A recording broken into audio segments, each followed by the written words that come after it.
Alright, welcome back once again. Thanks for tuning back into the channel, and let's take a look at James Bond's No Time to Die from 2021, starring Daniel Craig, the final actor to play James Bond up until today in 2024. Now, before I begin this video, this is the second Daniel Craig James Bond movie I have seen. I have not seen Casino Royale nor Quantum of Solace. I have not even seen Spectre yet from 2015, but I have seen Skyfall from 2012. And that's all. And there are a lot of references from the previous Daniel Craig James Bond movies poured into this one, so I'll try my best to point them out.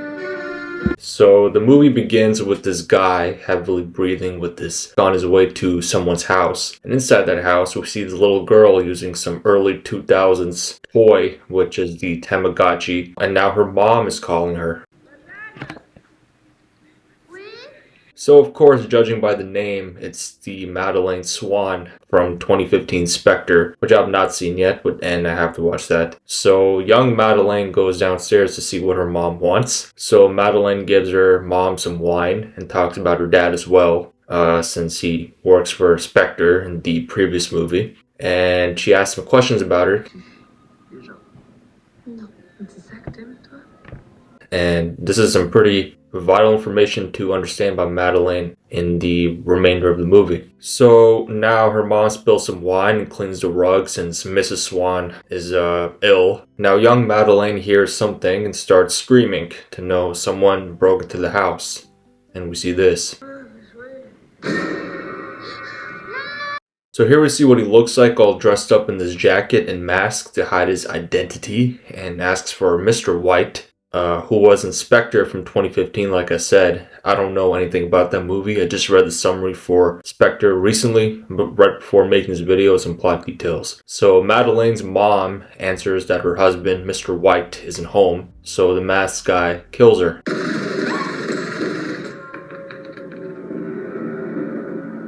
Keep the change, you filthy animal. So young Madeleine runs upstairs to her room and hides under the bed while seeing the masked guy also coming up. Pretty smart little girl in the way she held that gun. Pretty professional. So now she sees that her mom is dead. Young Madeleine is dragging the dead body of the masked guy out.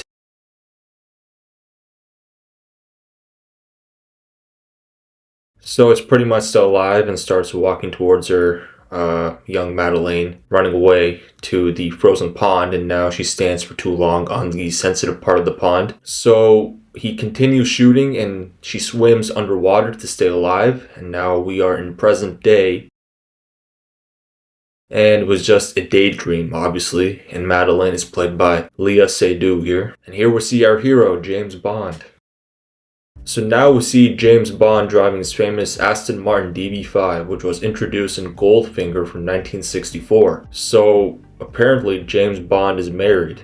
Again, first time married since 1969's On Her Majesty's Secret Service. Luckily, I have seen that movie a long time ago and remember everything, and now some references from that movie.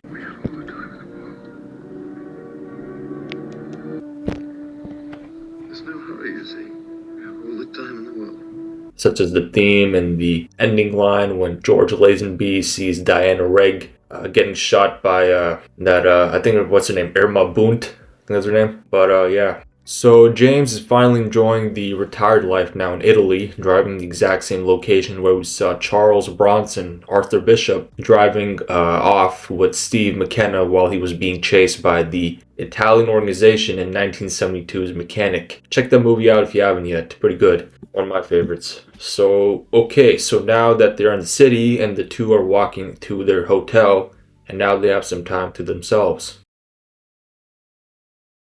Now that they have stopped, Madeleine wants to know about James' second wife, who was, wife. I've never seen Casino Royale. Apparently she was killed in that movie.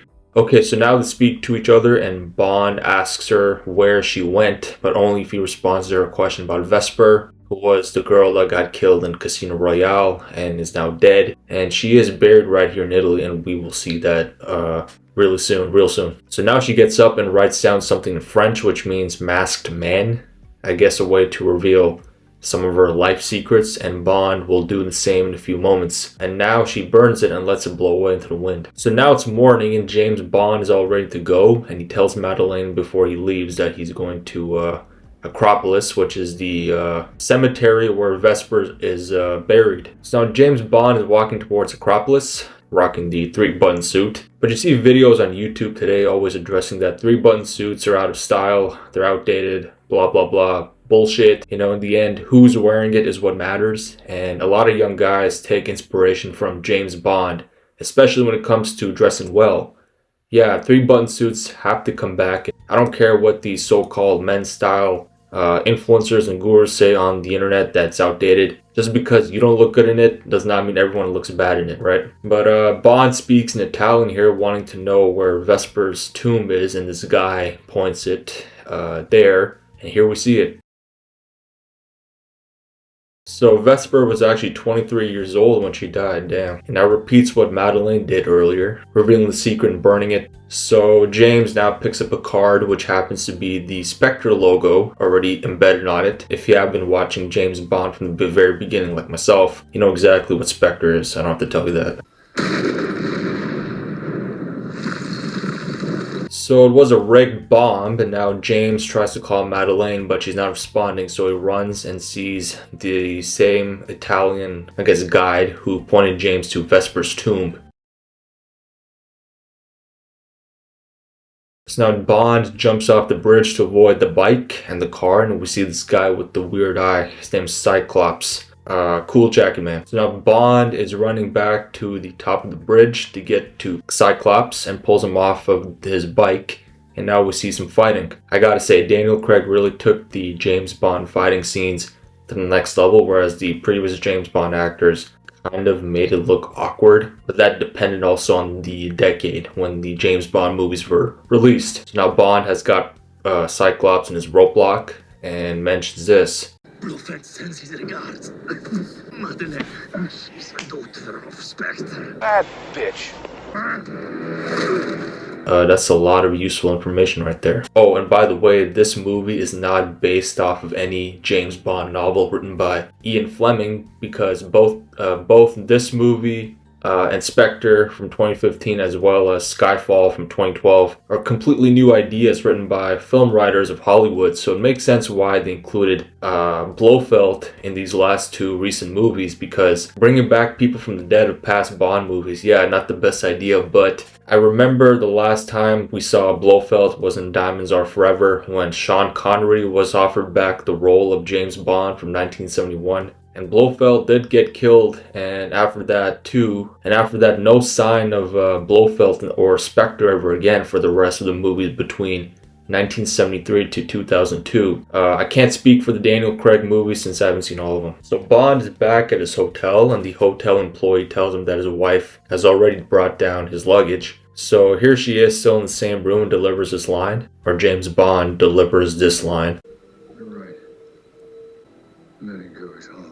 So Bond is angry that Spectre is on his back again, and this scene always reminds me of From Russia with Love, when Sean Connery tries to get some information out of Tatiana Romanova. Yeah, this movie is not entirely original like the previous James Bond movies before 2015's Spectre, or even before 2012's Skyfall, because, you know, it's like they poured all the major ideas from majority of the Bond movies into this one to make it look like, you know, wow, I've seen that before, and from you know, I've seen Pierce Brosnan do that before, I've seen Sean Connery do that before, so it makes a lot of sense why they did this time. So now they leave, and you'll see these 3 cars chasing after Bond, or 2 cars chasing after Bond and Madeleine. So now her phone is ringing with the Spectre logo showing. Now an Italian farmer gets a call to let a sheep out, as Bond and Madeleine are now stuck, since that was the point of the sheep, to be let out. So now that James is stuck in between cars, luckily the car is bulletproof, the Aston Martin DB5, and now it does this. So they get to the train station so that Bond can send Madeleine far away from here. And now into the theme song intro for No Time to Die, sang by modern day trending singer Billie Eilish.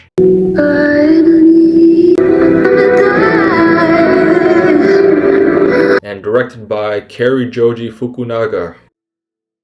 So 5 years have passed since what we have seen in the first 23 minutes before the theme song, and we see some guys breaking into this building. Of course, sent by the guy with the Halloween mask when Madeleine was having her flashback, and one of those guys is of course, Cyclops. Okay, and now we see some nuclear scientists working, and this scene is really giving GoldenEye 1995 kind of look here, where one of the employees is of course working for the enemy, and there's a Russian scientist is that guy working for the enemy, Dr. Valdo Uberchev, played by David Dencik. Good soup, no?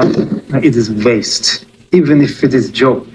So now he's talking to the masked guy again that we saw. You can tell based off of the voice. And now we know his name is Sofin. So Sofin tells Oberchev that the Spectre agents are sent by him to steal a weapon as he transfers important secrets about that weapon. Yes, I like animals. And just like Boris from GoldenEye 1995, now the building power is shut off and the guys are shooting everywhere and locates Oberchev. The weapon is called Heracles, or Cyclops grabs Oberchev and takes him there, but requires double authentication, and they grab the Heracles weapon and kills Oberchev's colleague.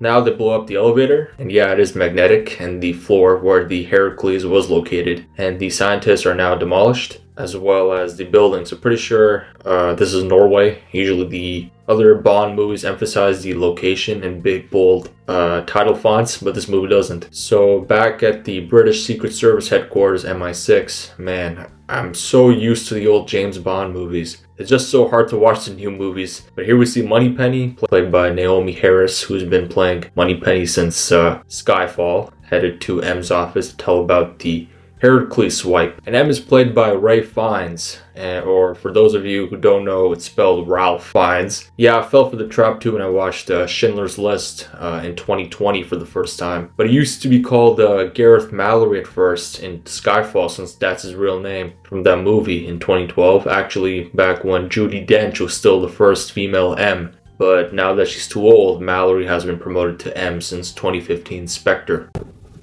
Where's 007? Not who you think it is, believe me. Okay, so James Bond is now in Jamaica enjoying some time off again away from work and his wife Madeleine Swan, and he runs into Felix Leiter, played by Jeffrey Wright. Nice Felix. James. Who's been playing Felix Leiter since 2006's Casino Royale. But way before that, the last time we actually saw Felix Leiter was in Live and Let Die from 1973, which I will do a video on eventually. Yeah, you gotta love the 70s. And we also meet Logan Ash of the Australian State Department, played by Billy Magnuson. So the three go to a local Jamaican club, since of course they are in Jamaica, and speak about a new mission, and that Spectre is back once again, with Logan Ash being a little too friendly and smiley, and tells that all Spectre agents are meeting up in Cuba for a party or a meeting or both. So James leaves to get a drink, and this part is giving a mark for death here, since the ending of that movie also took place, part of it in a Jamaican nightclub, and he runs into a Jamaican girl to his liking again, just like Live and Let Die from 1973, like Rosie Carver. So now Felix Leiter joins back with Bond and asks about the new Logan Ash. So far it's pretty annoying, even to me. Okay, so Bond leaves the club, and now his car has stopped working, and now we see the same Jamaican girl wanting to help him. And her name is Nomi, and they get straight to business. Is that the bedroom?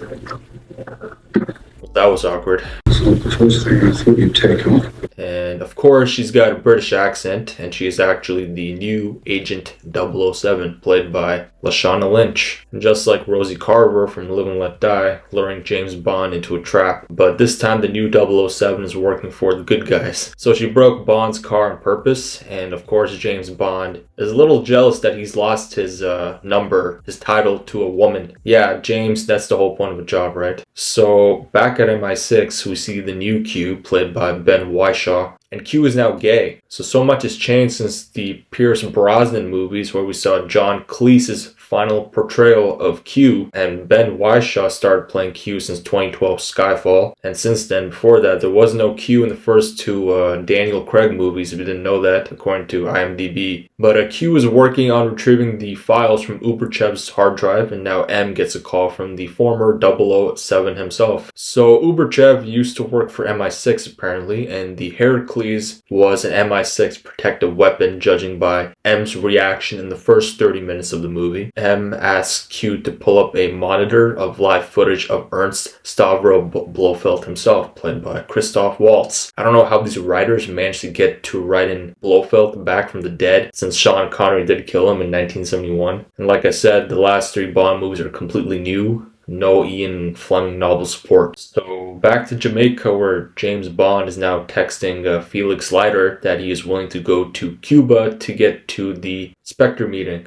or party. So Felix tells Bond that once he gets to Cuba, he will meet up with a colleague who will help him out. He gets his Cuban passport, and now Bond sees the new 007 also arriving at the Cuban harbor. So Bond now walks into the cafe where he will meet the colleague Paloma, played by Ana de Armas. All of you guys know exactly who she is. We've all seen Blade Runner 2049 and even Superbad. At least I think she was in that movie. I've never seen it. So she takes him to the cafe's wine cellar, and we see this. Don't you think we ought to get to know each other just a little bit? Yes. Now they headed to the meeting, and now they put in some earbuds and James wants to get a Cuban cigar for Felix. Okay, so Oberchev is now seen playing with the Heracles with Cyclops watching, and takes out the USB stick and then pretends to drop it, and then takes out a decoy USB stick from his sock instead. Okay, so now that the Heracles is weaponized, I swear, James Bond movies has some complicated names that are always hard to remember or pronounce. Puts in the weaponized Heracles inside the power box, or whatever that is, and now Bond and Paloma are walking through the SPECTRE party, and here we see the modern day older Sean Connery. Great Easter egg to include. I bet James Bond fans got excited for a second there, thinking that their hero was still alive since he died less than a year before this movie came out, since he looked like that in 2010 and beyond that. So all these SPECTRE members are staring at James Bond and recognize him since they all have earpieces themselves. And we see Cyclops walking downstairs. Bond hears Blofeld's voice, so now we know it's his birthday party. But Blofeld is trapped in an MI6 prison, then how is he able to have fun without being there? So Paloma has found Oberchev, and now all these SPECTRE agents are gathered with Cyclops' colleague with his surveillance camera lens pointing at everyone, and now the Heracles is now being sprayed from these emergency showers at the ceiling and is killing all the SPECTRE agents with this eye infection. So Oberchev is now looking for his escape and mistakes Paloma and tries to run away, and we see a minor shootout. Bond picks up the USB stick with all of the Heracles data on it as he kicks it out of Uberchev's mouth. Cyclops has a weird eye, we knew that, and now we see the current Agent 007 crashing in from the roof and grabs Uberchev. The retired 007 now chases after his replacement since she has the scientists that they need, and some more fighting as well as the new 007 shooting. So now Paloma is in the car again, driving, crashing into this construction site and grabs Uberchev from the car. So now Bond and Paloma escape with the scientists that they need, and now that the Cuban police have trapped the new 007 Nomi, and uses his flare gun to make her escape. So Bond says goodbye to Paloma, and she hands him the Cuban cigar for Felix and takes Oberchev with him on this plane. Flies out with Bond to get to this boat. So he meets up with Felix and Logan, and Bond is freaking out what was sprayed at the party, which didn't infect him at all, and Logan being annoying once again. Bond is also impatient to know how Blofeld knew that he was going to be there in Cuba. So Logan Ash pretending to be the ally, he's pretending to be the Bond, just like that guy from For Your Eyes Only, what's his name, Christados. So Logan Ash traps Bond inside the brig, and he is not working for SPECTRE. He is working for Safin, the guy who initiated the floor invasion of the building where the Heracles was located, and the guy that killed Madeleine Swan's mom at the beginning of the movie. But yeah, Logan did shoot Felix Leiter, which I forgot to mention, and he is also trapped inside the brig with Bond. And now Bond wants Felix to smoke that cigar he got from Paloma and wants him to stay alive, as Logan and Oberchev make their escape using the same plane. So now the boat is being flooded and Felix is slowly dying. The scene just reminds me of Thunderball with the whole underwater theme.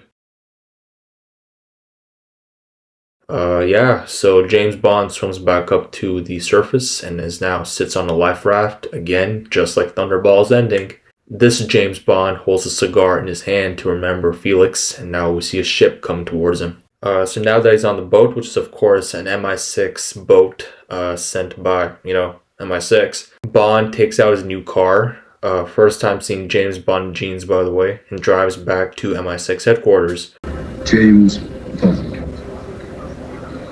And now we see Moneypenny taking James Bond back to his old place of work and walking towards M's office. Okay, so back in M's office, and here we see this debrief of everything that has happened in the first hour of the movie. But M can't digest that Blofeld was seen in Cuba at his own birthday party with all these SPECTRE agents, and Bond is of course blaming M for even trusting Oberchev in the first place with the Heracles and leaving him alone with it, since that is an MI6 weapon used for their own agents in case of emergencies. They are having some disputes about the Heracles swiping, as well as that M can't believe what Bond is saying about Blofeld's presence in Cuba and tells Bond to leave.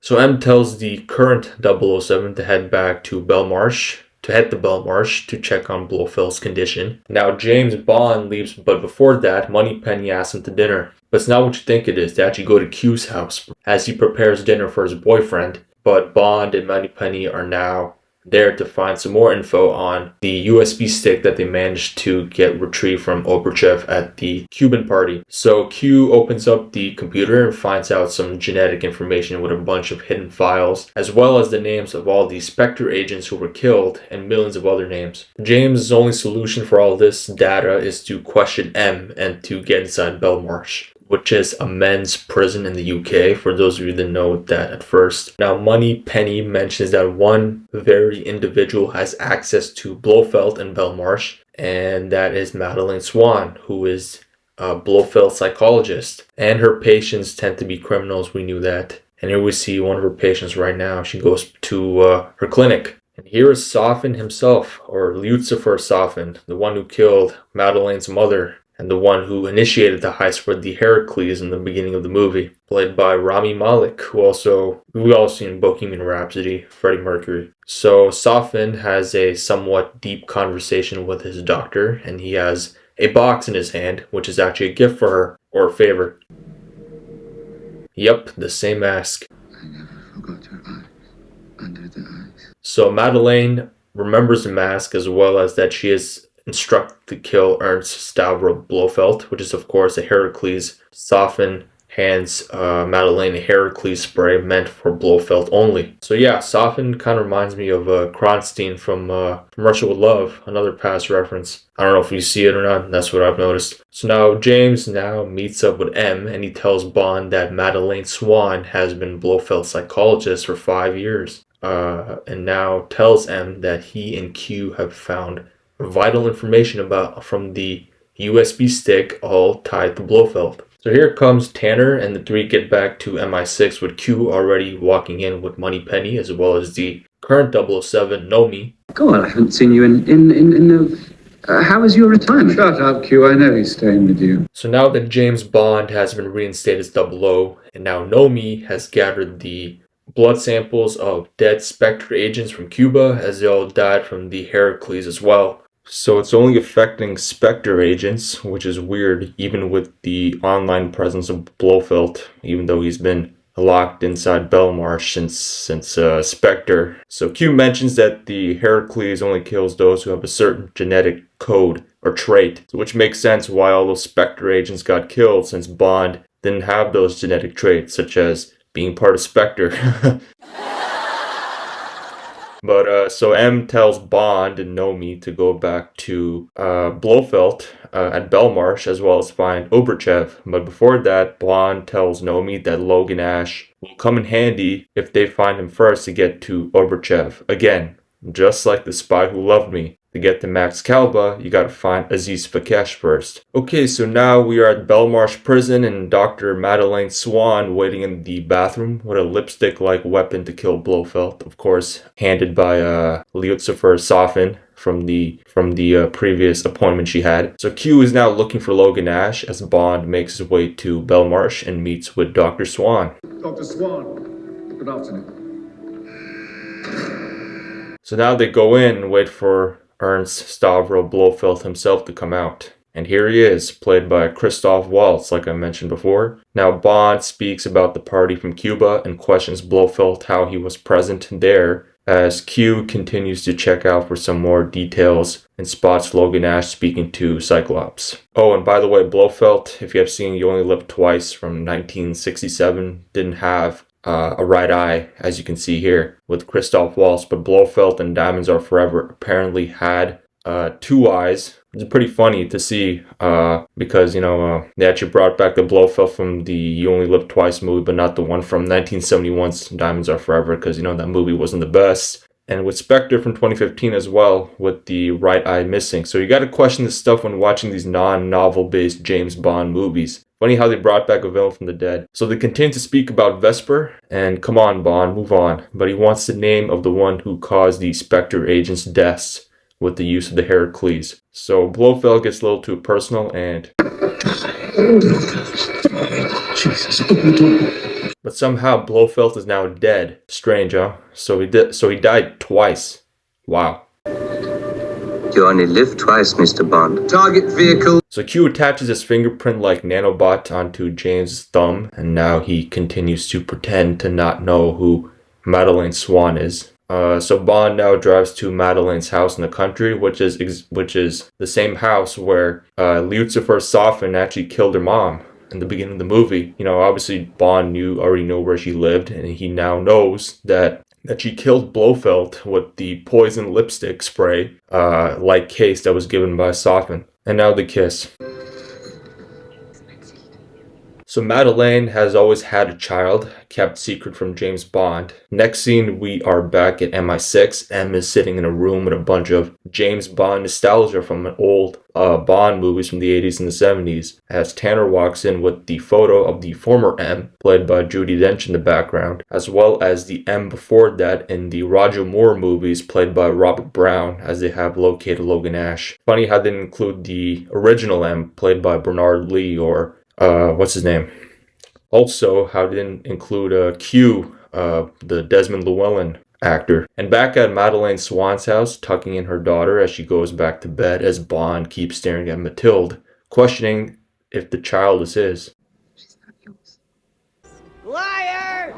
Liar! Liar! So now Madeleine takes Bond to her secret room, just like the same room where she was younger when Sofin invaded her house with her mom there, and shows the file of the guy that came to her earlier, of course Sofin, and shows the picture of his family who her dad killed, ordered by Blofeld, of course, from the previous movie, I'm guessing, which I've never seen. So the boy of that family that was killed by Mr. White, Madeleine Swan's dad, was of course Sofin, played by Rami Malek. So as revenge, he kills Madeleine's mom, well, for now. But Sofin's family owns an island called the Poison Island,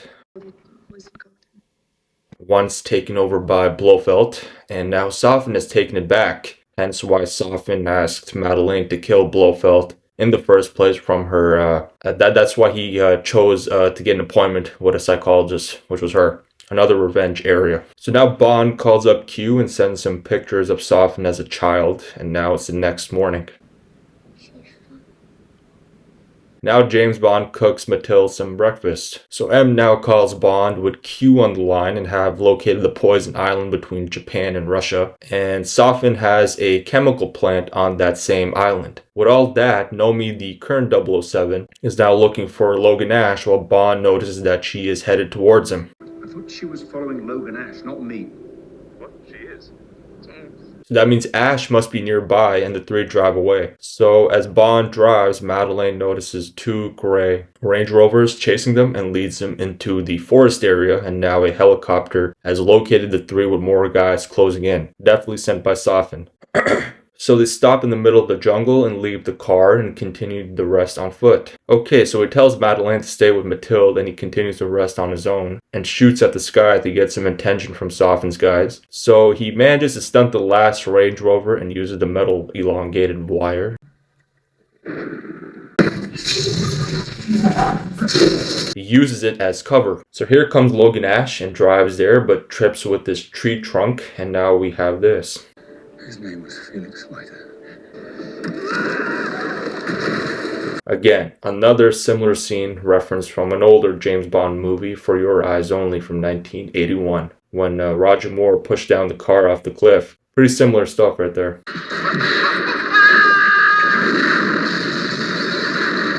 So as Madeleine and Mathilde are hiding, we see Sophin again. So now Bond is running and sees a helicopter, most likely with Sophin, with both Madeleine and Mathilde kidnapped. Bond walks and we see Agent 007 Nomi again, picks him up and tells her that Sophin has kidnapped, of course, Madeleine and Mathilde, which we knew. Okay, so we are now at an airbase as Bond and Nomi are boarding the plane with Q, as well as M instructing him to kill both Sophin and Oberchev. Wow, M. Pretty late there. We knew what to do. So with all this, Nomi felt generous to give James Bond his number back, 007. So Q now gives Bond a fancy gadget watch with a magnetic pulse, as well as the QDAR. Well, radar, but this time it's called a QDAR, and a tranquilizer gun. So back at the Poison Island, we see Sophin with Madeleine and Mathilde as they meet up with Oberchev. And Oberchev hands Sophin a key, which happens to be the life insurance, quote unquote, for both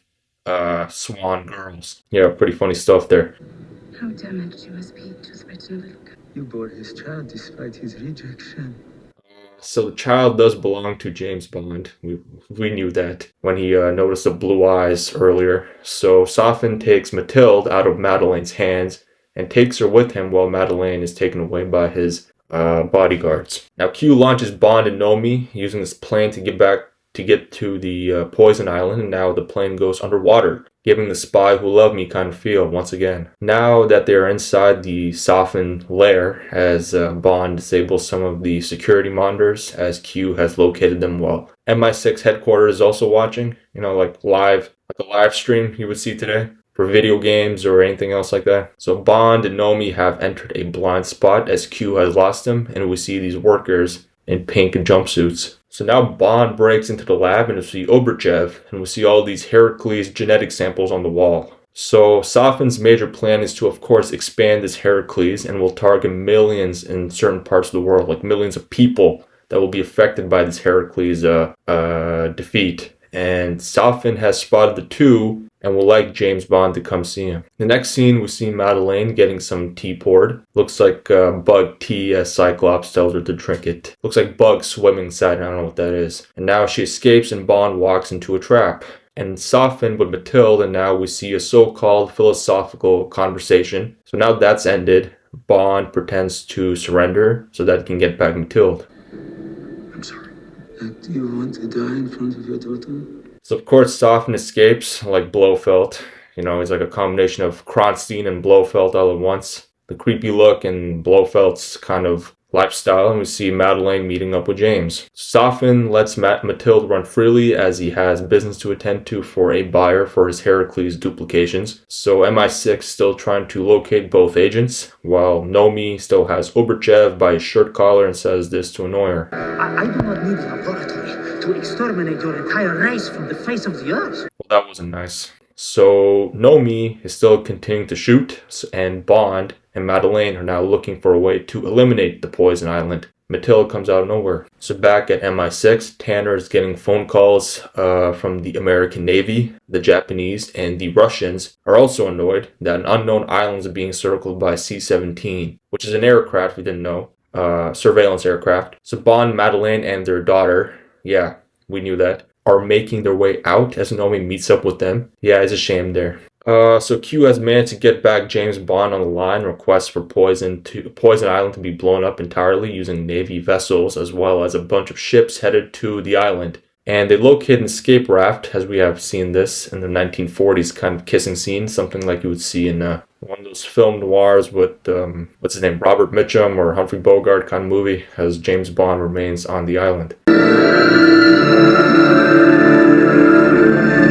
Okay, so now the Americans, Japanese, and Russians are only 15 minutes away from Poison Island, and James Bond is still shooting as he finds a way to blow up his island, as he now has to locate the control room with the missiles. Now Bond blows up the lab with the Heracles samples, and now he has to avoid several grenades. And now he kills the remaining Sophin's guys, and now a fight scene between Bond and Cyclops.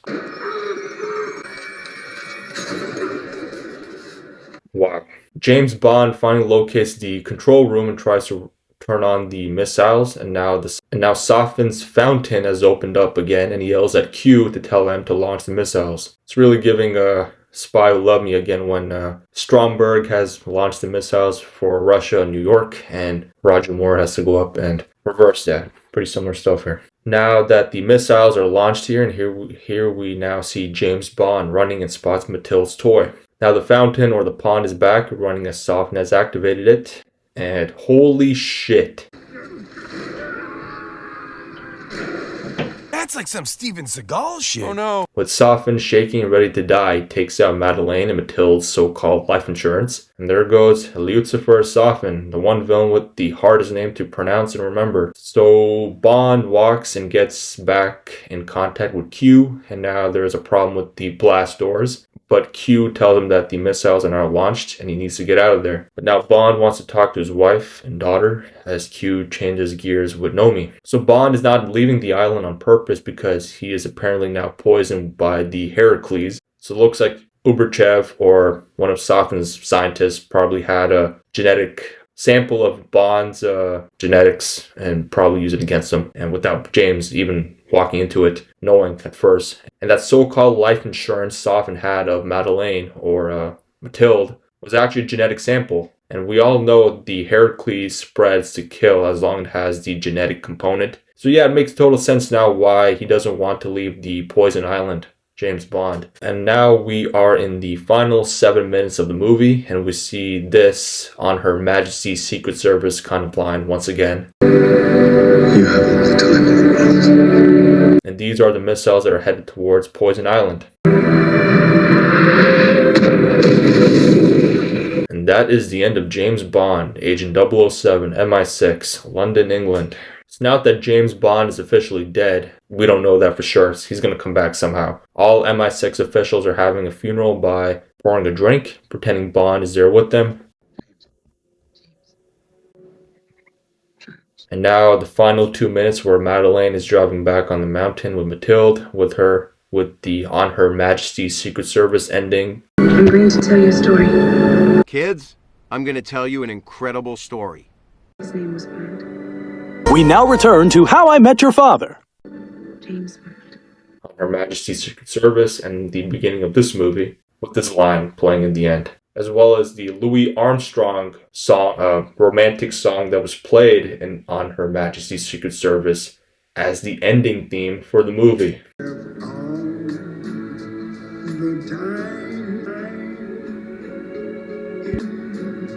And that is the end of the James Bond movies. For now. They'll think of something new for sure. Don't know yet, but that's it for now. And we have the same Louis Armstrong song playing for the credits, which was also featured when George Lazenby was with Diana Rigg in Italy on their getting to know phase or dates. But that's it. No Time to Die. Super long Bond movie, near 3 hours. The longest movie of them all. Anyway, I hope you enjoyed this video and check out this movie if you haven't yet. Yeah, the length was pretty long. Not that exciting since it is a goodbye to the James Bond movies, unfortunately, but Hollywood will think of something new. They always do to bring something back from the dead. But that's it for me. See you soon in Die Hard from 1988. Like, comment, and subscribe. Take care. See you soon and watch away. Check out my other videos if you haven't. Take care.